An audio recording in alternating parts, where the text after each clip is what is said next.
Gold, trusted gold buyers. మీరు తాకట్టు పెట్టిన బంగారాన్ని విడిపించి ఈ రోజు ఉన్న మార్కెట్ ధరకు కొనబడను.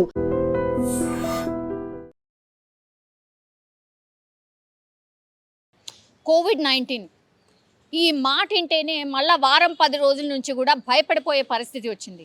యాక్చువల్లీ వారం కేసుల సంఖ్య విపరీతంగా పెరిగిపోతుంది. అట్లాగే కేంద్ర సర్కార్ కూడా అన్ని రాష్ట్ర ప్రభుత్వాలకి ఒక ఆదేశం అయితే జారీ చేసింది. మీరు అలర్ట్గా ఉండాలి, అట్లాగే హాస్పిటల్స్ని కూడా ప్రిపేర్ చేసుకొని ఉండండి. ఎందుకంటే ఇది డిఫరెంట్ వేరియంట్, అంత డేంజర్ కాకపోయినా సరే మరణాల సంఖ్య కొంత తక్కువ ఉండొచ్చు, కానీ స్ప్రెడింగ్ చాలా ఎక్కువగా ఉంటుంది. సో అప్రమత్తంగా ఉండాల్సిందే. అప్రమత్తతే శ్రీరామ రక్ష అనేటువంటి మాట చెప్పింది. అన్నీ కూడా ప్రభుత్వాలకి ఒక ఆదేశం అయితే జారీ చేసింది.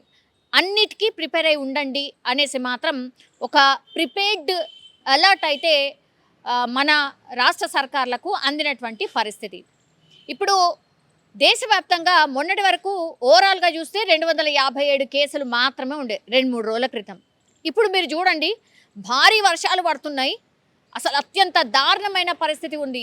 కేరళ, మహారాష్ట్ర ఇట్లాంటి ప్రాంతాల్లో, కర్ణాటక ఇట్లాంటి ప్రాంతాల్లో భారీ వర్షాలు పడుతున్నాయి. ఇంకా కూడా 2-3 రోజులు భారీ వర్షాలు పడే అవకాశం ఉంది. ఒకవైపు ఈ అలర్ట్ నడుస్తున్నటువంటి క్రమంలోనే ఇప్పుడు కేరళలో కోవిడ్-19 కేసుకి సంబంధించిన కేసెస్ ఎన్ని అంటే 430. మొన్నటి వరకు కేవలం 69, 70 అట్లా మాత్రమే ఉండే.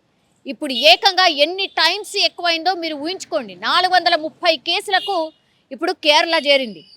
అట్లాగే మహారాష్ట్రలో 209, ఢిల్లీలో 104, గుజరాత్లో 83, తమిళనాడులో 69, కర్ణాటకలో 47, ఉత్తరప్రదేశ్లో 15, పశ్చిమ బెంగాల్లో 11 యాక్టివ్ కేసులు ఉన్నట్టు కేంద్ర సర్కార్ అధికారికంగా చెప్పినటువంటి లెక్క.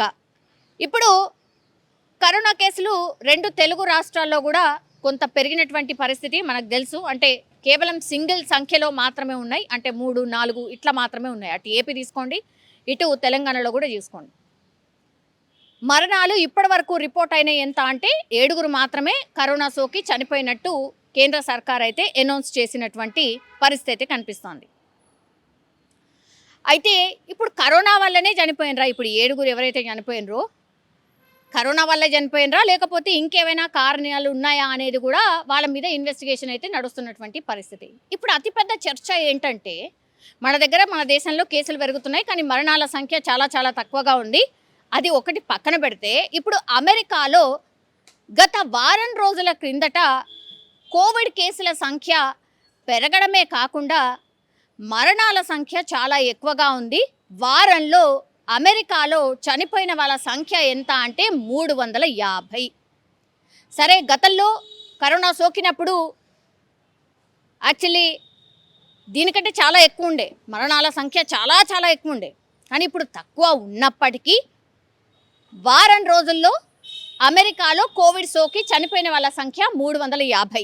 అంటే వాళ్ళ జనాభాని తీసుకుంటే నిజంగా చాలా ఎక్కువ. మన జనాభా 140 కోట్లు, అందులో కేవలం 7 మాత్రమే చనిపోయినారు.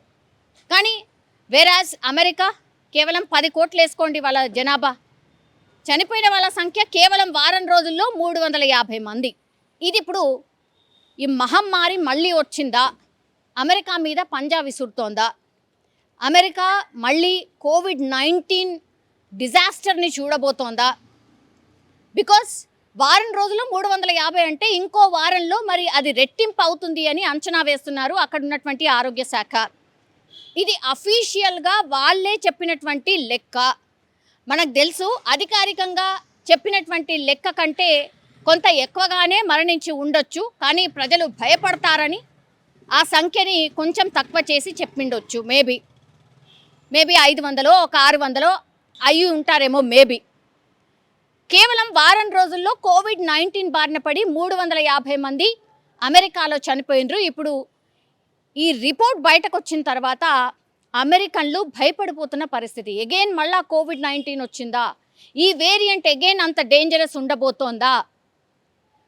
ఈ వేరియంట్ అత్యంత ప్రమాదకరం కాదు అని చెప్పినప్పటికీ కూడా మరి అమెరికాలో ఇంతమంది ఎందుకు చనిపోతున్నారు అనేది ఇప్పుడు చర్చ మొదలైంది. దానికి తగ్గట్టుగానే సర్కారు కూడా అడుగులు వేసినప్పటికీ కూడా ఇప్పుడు మరణాల సంఖ్యని కంట్రోల్ చేసే ప్రయత్నం ఒకటి, నియమ నిబంధనలు ఏమైనా పెడుతుందా, కఠినంగా ఏమన్నా నిబంధనలు పెట్టబోతోందా అమెరికా? కొన్ని ప్లేసెస్లో లాక్డౌన్ పెట్టినట్టుగా కూడా వార్తలు వస్తున్నాయి. అధికారికంగా ఎట్లాంటి ఇన్ఫర్మేషన్ లేకపోయినా మేబీ పెట్టే ఛాన్స్ ఏమైనా ఉందా, ఈ సంఖ్యని కంట్రోల్ చేయడానికి లాక్డౌన్ ఒక్కటే పరిష్కారమా అనే దిశగా అక్కడ ఉన్నటువంటి సర్కార్, ట్రంప్ సర్కార్ ఆలోచిస్తున్నట్టుగా కూడా కొన్ని వార్తలు వస్తున్నాయి. ఆ దిశగా మరి తీసుకుంటుందా అమెరికా స్టెప్ అనేది చూడాల్సిందే. ఒకటి అట్లాంటి ప్రయత్నం చేసినట్టుగా కూడా ఏడైతే వార్తలు అయితే వస్తలేవు, కానీ బట్ ఈ మహమ్మారి మాత్రం అమెరికాని భయపెడుతోంది అని మాత్రం స్పష్టంగా అర్థమవుతోంది. ఈ వేరియంట్ డేంజరస్సా కాదా అనేది ఇప్పుడు టెస్ట్ల ద్వారా కనుక్కునే ప్రయత్నం చేస్తోంది.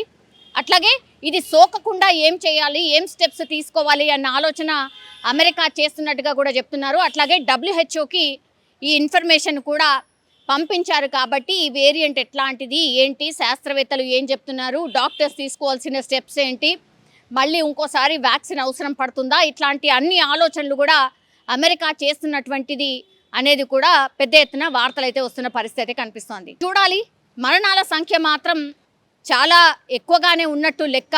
350 మంది వారం రోజుల్లో చనిపోయారంటే మరి అమెరికా నిజంగానే ఏం స్టెప్ తీసుకుంటుంది, లేకపోతే ప్రజలకు ఏమైనా జాగ్రత్తలు చెప్పబోతోందా, ఏమైనా నిబంధనలు పెట్టబోతోందా అనేది పెద్ద ఎత్తున అయితే చర్చ అయితే నడుస్తోంది.